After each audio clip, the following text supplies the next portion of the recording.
Welcome back to the Fox Robbins Business Show, and thank you for coming back and giving us another chance. One more. Yeah. And the Fox Robbins Business Show, this is all about your best business ideas and developing your best business ideas, you know, in the small business arena. And we've been doing this show since 2008. Really? That's over 150 episodes, if you can believe it. Wow. And I've got about a third of those right now on YouTube, so that they're universally accessible.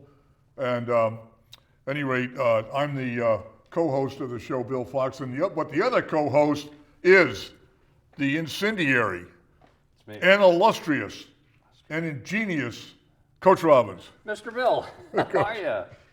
I love all those adjectives. I don't know what they mean, but they sound great. Coach, we're gonna talk about something today. I'm gonna be questioning you about something called the death of the salesman. I love this one. And I want you. I take this personally. I do too. I mean, I started out. I sold, Christmas cards from door to door as a little Boy Scout. Oh, okay. More than that, I was a fuller brush man. Oh my God! And I went in the town, up and down the street, up one side of the street and down the other, knock on the door. Hey, I'm your fuller brush man. So. Yeah.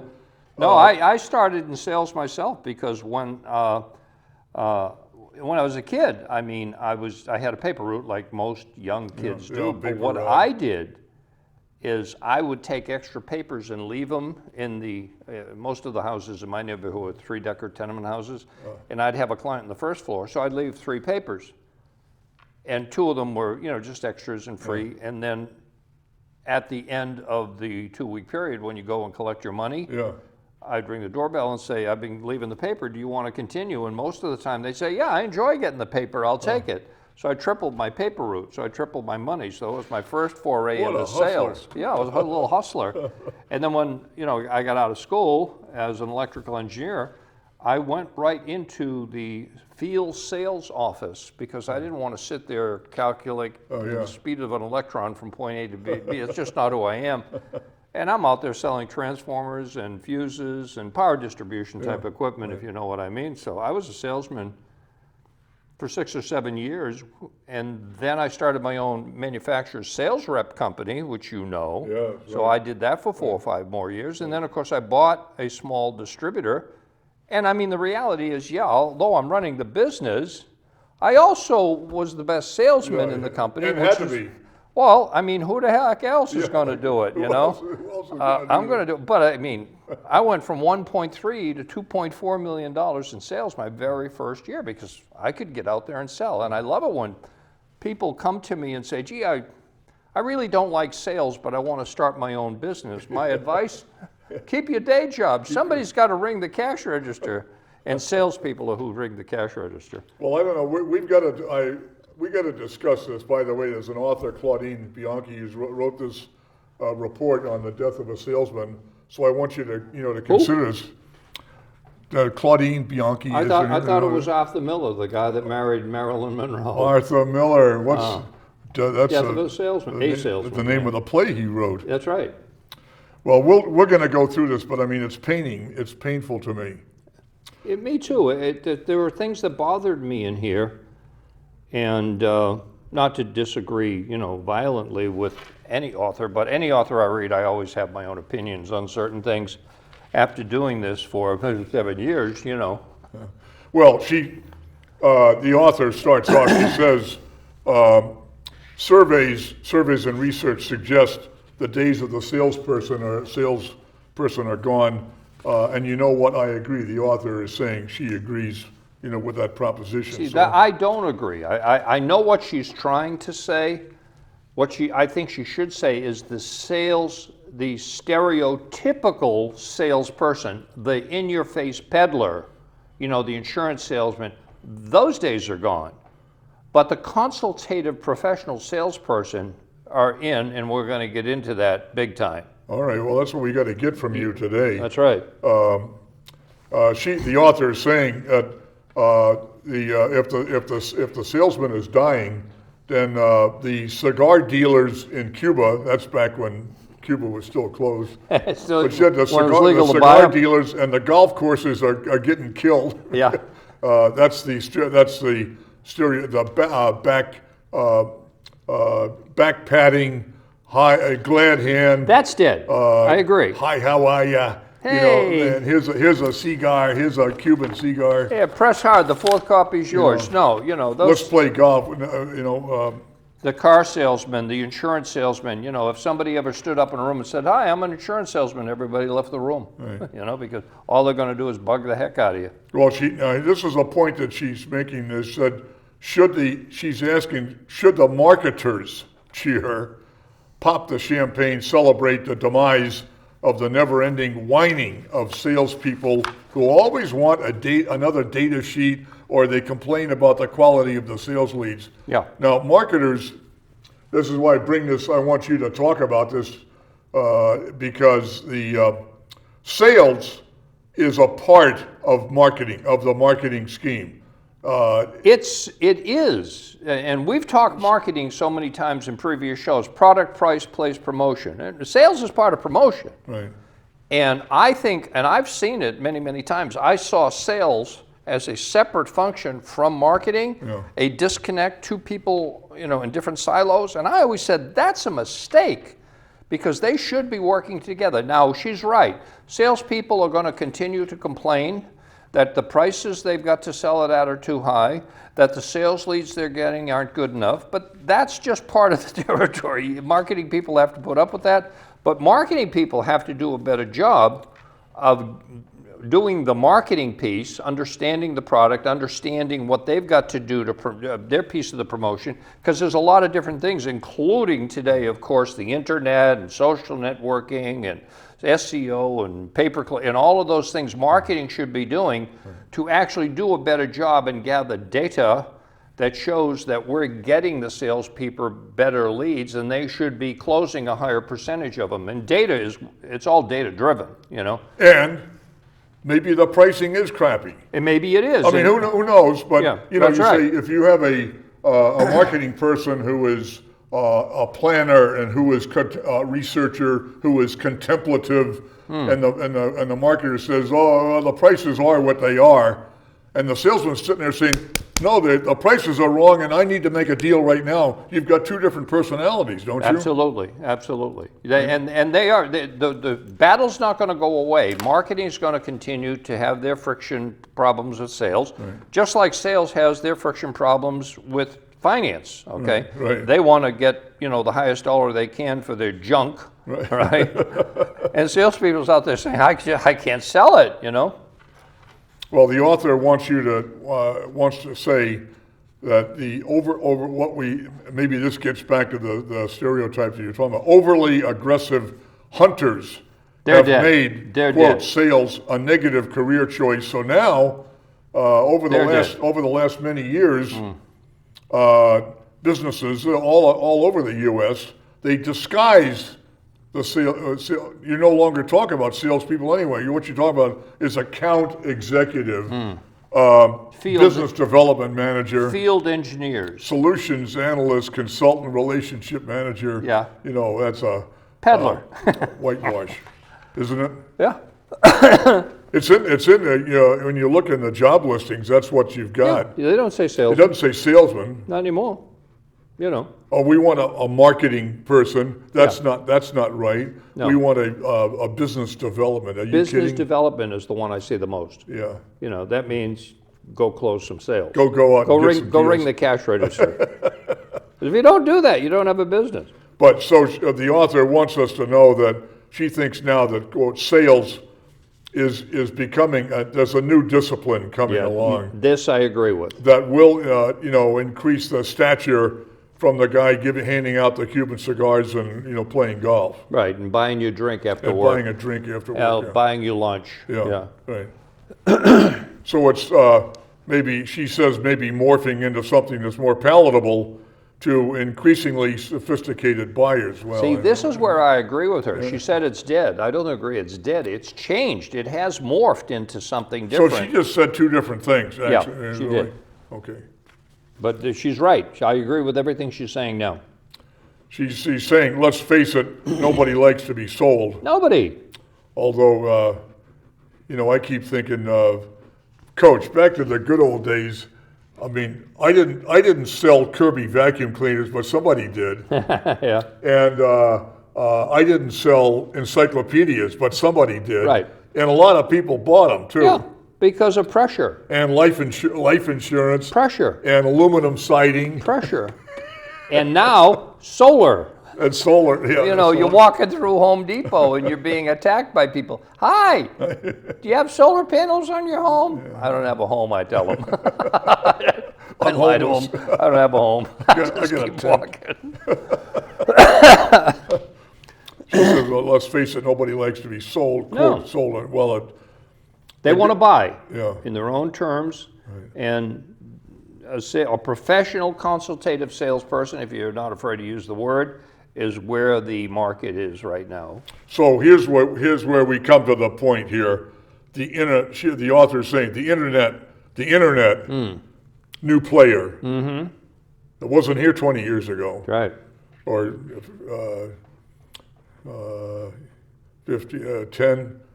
10 years ago. No, it was here 10 years ago. It came in about 15 years ago, pretty strong. Okay. Very strong, yeah. So, new player on the stage.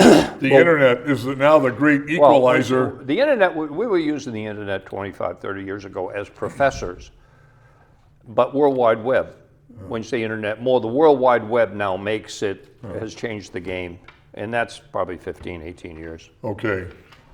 But not 15, even 10, 12, 15 years ago, nowhere near the intensity of today, with particularly, where I'm coming from, is this website with all the social media stuff, the Facebook and the YouTube and the Facebook, LinkedIn, Twitter, and Twitter, Instagram, all of the social networking platforms, paid Google, Google AdWords, and I mean, et cetera, et cetera, et cetera. Yeah, it's a whole new atmosphere. It's blown up in the last 7 years. All these things have come on, and you're right. In the past, I'm just guessing 7 years. So yeah. And I mean, if anyone wants to suggest, that the internet is not all powerful, what about Amazon overtaking Sears, Penny, Kmart? I don't think anybody says the internet is not all powerful. If they are, they're crazy. And that, by the way, that model was the Sears, Macy's, Kmart. Those were the department stores. Yeah. You had to go there physically. Catalogs. Park, go in. The Sears catalog. Well, the Sears for 100 years. Yeah, that's right. The Sears catalog. That's really, right. Or even the Yellow Pages. But after World War II, you had the evolving the department store thing. Yep. You had to drive and go there. Right. You had to walk in, and you had salespeople. Oh no, the lady at the perfume counter, at the wristwatches and the sporting goods and the dress clothing. I know. Yeah. That's gone. Yeah. Well, they're closing it all down. I know that. You got to keep up to speed because things are changing faster than ever. All right, so the internet's here. Yep. And you better cope with it. You got to cope with that, and you got to cope with some new business models too. But that's for well. Now, show. One thing about the changing environment, the author is saying now, the little guys can now compete and look like the big guys is one thing that's happening. Well, online they can. You can't tell how big a company is based on its website. I could put up a 40-page website. You wouldn't know that I'm working out of my house necessarily. But she's saying, the author is saying buyers can collect ideas about products from other buyers too. Now, yep. much more easily or quickly than you could before. You can Absolutely. find out. I can find out. From Facebook, that you found the greatest place for sports jackets. Right. Right. Yep. And 10 years ago or whatever, I couldn't do that. You couldn't do that. Right. Okay. It's all changed. So get with the program. Get with where the world is at today. Yeah, she's saying, the author's saying buyers rely on the so-called social media Yes, they to do. inform purchase decisions. Well, And- you know what? I mean, it's exactly the same thing when you consider the buyers are paying attention to social media because that's where their customers are. Oh. But you know, when I've taught marketing research in my past lives up at Bentley, it was called college then, now Bentley University, and I would do my marketing research class, and I would say to the students, "Look I'm going to teach you some very sophisticated software, but before I do that, do you think you want to know exactly what your customers are thinking and what they want?" And everybody go, "Oh yeah." Well, I'm going to tell you the best thing you could do to find out. Go talk to them. Okay, you know. Now, go look on the internet and see what these people are talking about and buying and thinking of your product and Yelp and you know all of the above. Now the connectivity, you don't even have to go to them. They're out there. You can see what's going on without ever leaving your desk. I'm not saying you shouldn't leave your desk. I still believe in getting out there and talking to your customers, which is the salesperson's job and the marketing person's job too. Yeah, it should be. It should be for the marketing person. That's right. But now the author's contention is that the salesperson now is becoming more of what she calls a later touch, later in the process. Absolutely. Yeah, right. Consumers have with the brands or products. Not, in other words, when I was selling the vacuum cleaners, the Fuller Brush, people weren't thinking about until I knocked on the door. Right. But now that person is on the internet. Yep. And looking at products and values and advertising promises and things long before I knock on the door. Exactly. You were looking at suspects because they lived in a home and you're ringing the doorbell. Right. What marketing is supposed to do today and can do very much more effectively is give you prospects and qualify those prospects and actually give their salespeople better leads and expect a higher closure rate. And all those things have to be measured. All have to be measured. Right. How do you see all of this as we're discussing and going along with this? What are you saying? What are you saying to small business people? What is a small business person, supposed to do to react to this change? Instead of you can't do everything. Okay, you got to pick a few things that you feel are important. You got to do some research. You got to take a look at all of the myriad of potential promotional things you could do besides sales, right? SEO, pay-per-click, programmatic media buying, whatever it is. You can't do everything. You can't afford everything as a small business person. But what you need to do is pick one or two or three things that you feel will get you the biggest bang for your buck, especially in the nascent stage of your business. Mm-hmm. And then take and work on those things alone and focus on a few things that you can do and learn to do well. Right. You can't do all of it. Big companies are trying to do it all, but they got, thousands of people. Right. When it's you and 6 or 8 or 10 or 15 other people, there's only so much you can do, and you have to decide. You have to prioritize and see, where am I going to get, based on my target audience, who I'm trying to sell, the segment of the market, the segments I'm trying to sell, what is my best shot in getting my message out there to those people? And you have to make decisions, and you have to say no to some things. Well, back when, back in earlier years, if you said to that small business person, you got to do research, they say, oh God, I've got to go hire a market research person. No longer true. You just said that's the internet has changed that, because you can do some. Right here. Right here, yeah. Right here. Just Google away. Yeah. And if you know how to use Google better, there's some tricks to using Google, and I learned them, and because I haven't done them continuously, I've forgotten a lot of them. But just asking Google questions and sitting there for 5-10 minutes, man, it's amazing what you can find out. Right. Yeah. The author is telling us that advertising is going to be playing a bigger role in the first part of the buyer journey, of the buyers out there. With social media and other digital marketing, we are more connected to potential customers. So you find that true? Is that true? That's what you just, I think it is. Yes.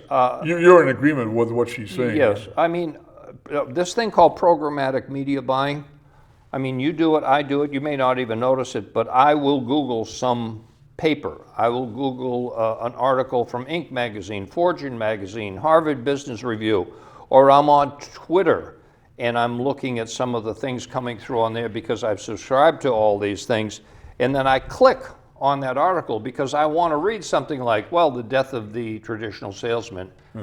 As I'm reading, right in the middle of the paragraphs, you've seen them, are the ads. Yeah.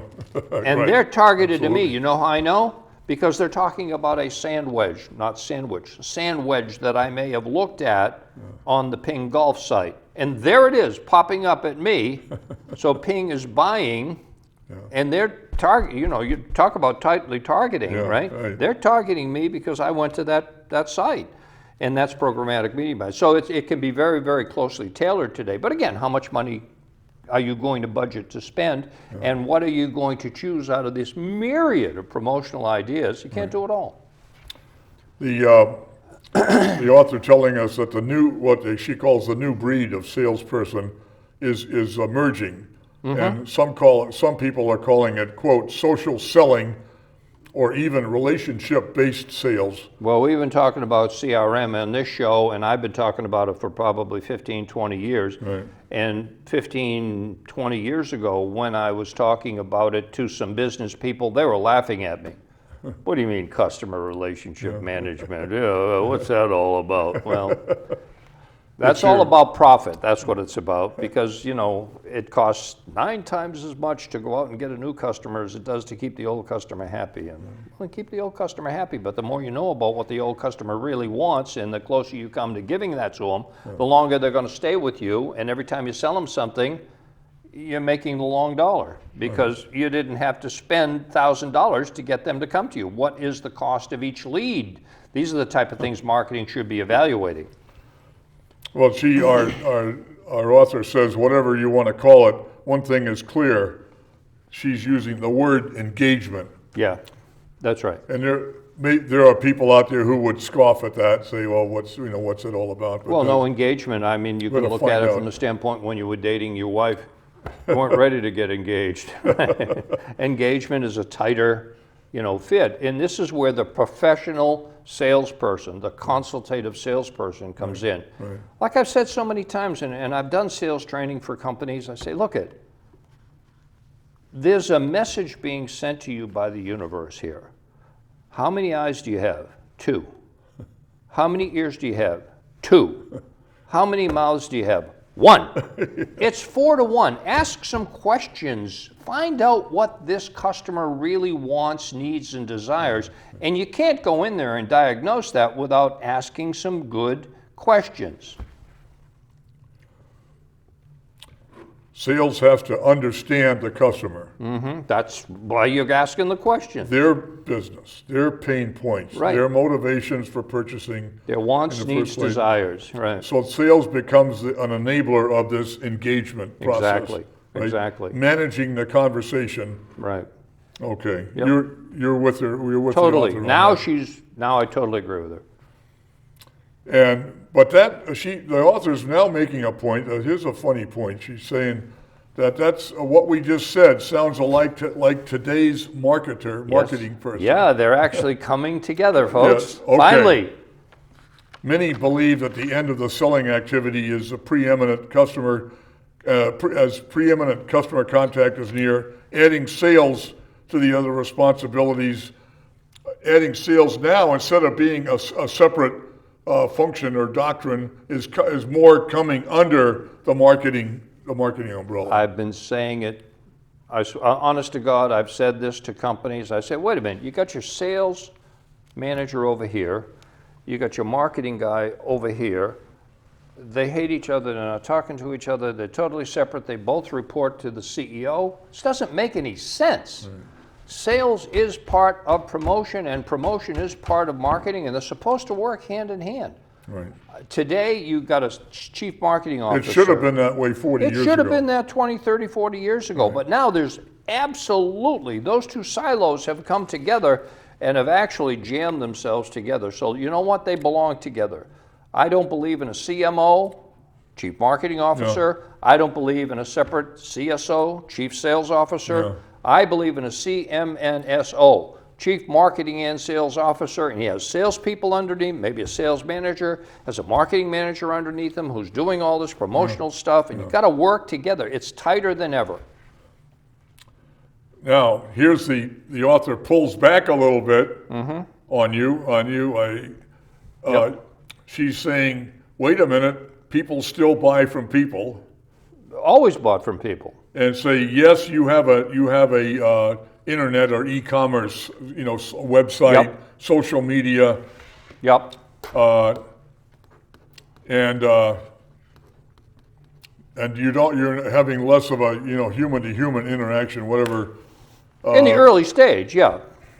But these buyers are going to make sure their purchasing decisions are solely based on information on the internet. Well, she's saying that when buyers have more complex problems, sales come into play to start conversations and engage. Well, marketers now are supposed to make sure that the sales is properly equipped, not just to sell, but to solve issues and answer. Salespeople are to get you to know, like, and trust them and the company they represent and the products that you're buying, and feel confident that you're getting exactly what you want. And if it's not, the salesperson will make sure that it's taken care of for you, because she wants to continue to do business with you more than the company does, because their commissions are on it. Well, guys, it's a new world. Stick with it. We'll be discussing this more as we go along. Thank you very much for watching Fox Robbins, and make sure if you like to send comments to foxrobbins@gmail.com. That's on the internet. That's right. And thank you again. We'll see you next time.